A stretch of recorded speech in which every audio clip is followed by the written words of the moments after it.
Coming up on this All About Stillwater show, we learn more about the proposed bond issue for Stillwater Public Schools. This show made possible in part by Drumright Dental Center.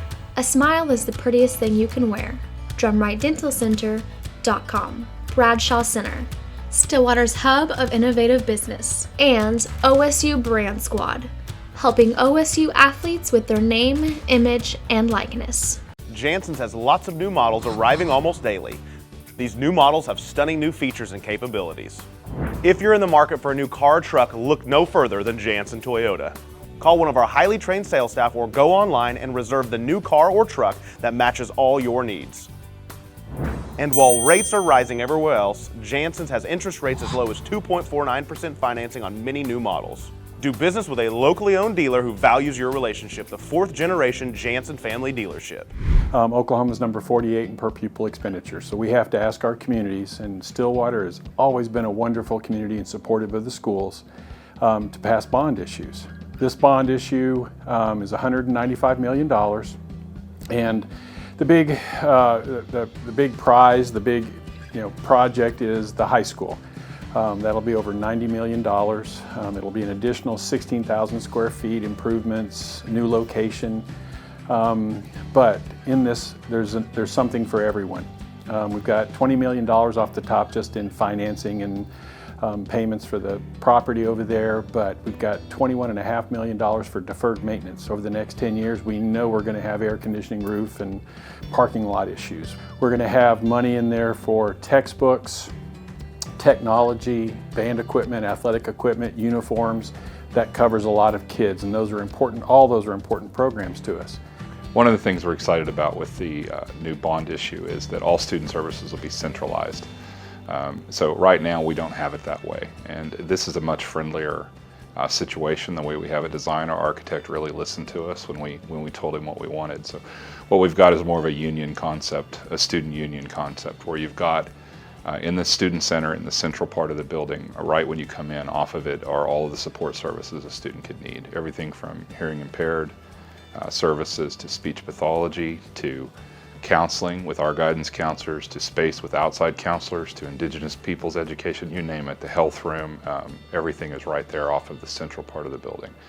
And that is something that we look forward to. We think will be a great aspect of the new building.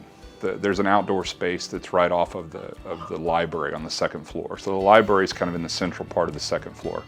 And outside of it, we have a covered area. It's similar to a pergola idea. So you can imagine in nice mild weather, we've got opportunities for groups to meet out there. So it's a pretty cool area that we think is a nice feature of the new building.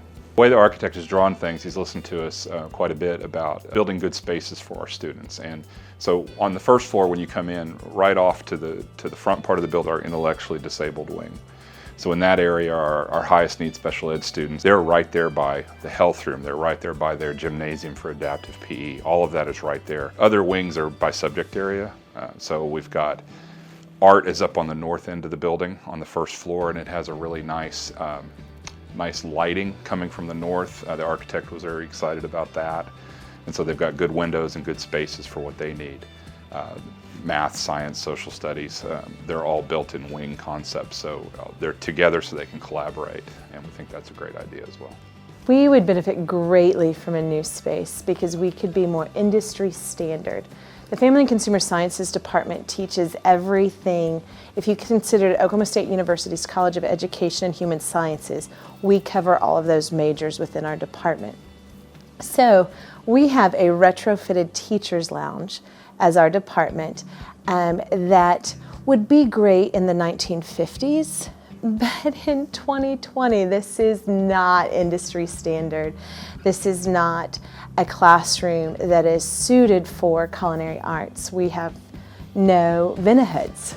And this is not a classroom that's suited for child development. This is not a classroom that's suited for fashion design or gerontology or any of those things. We make it work because that's who we are as teachers, but This was the old teacher's lounge, and the science classes were the old family and consumer sciences classes that were then retrofitted to be science labs, and we were retrofitted to be the family and consumer sciences classroom. And we've learned to function, but it's not what's best for our students. Most excited about is no weeping walls, water not running in. It's going to be a source of pride, and Pioneer Pride is what we do here. It's how we live in this community. And a new high school that's going to be stellar is what we expect. That's what we expect of our schools and our teachers. Why wouldn't we expect that of our buildings? I have to say Stillwater, since I arrived in 1979, has only failed to pass 2 bond issues. Everything else they've been very supportive of, and they continue to be supportive of the schools. Very important point for everybody to understand. $195 million is a huge amount. I appreciate that. But your taxes will not go up at all because of this. We're spreading it over 10 years and not cramming it into 6 and taking up tax costs. So 10 years, $195 million, February 14th, 2 propositions. And that's $190 million for the bond issue for improvements and $5 million for buses. Go Pioneers. Be sure to like, share, and subscribe so you never miss an episode of the All About Stillwater Show.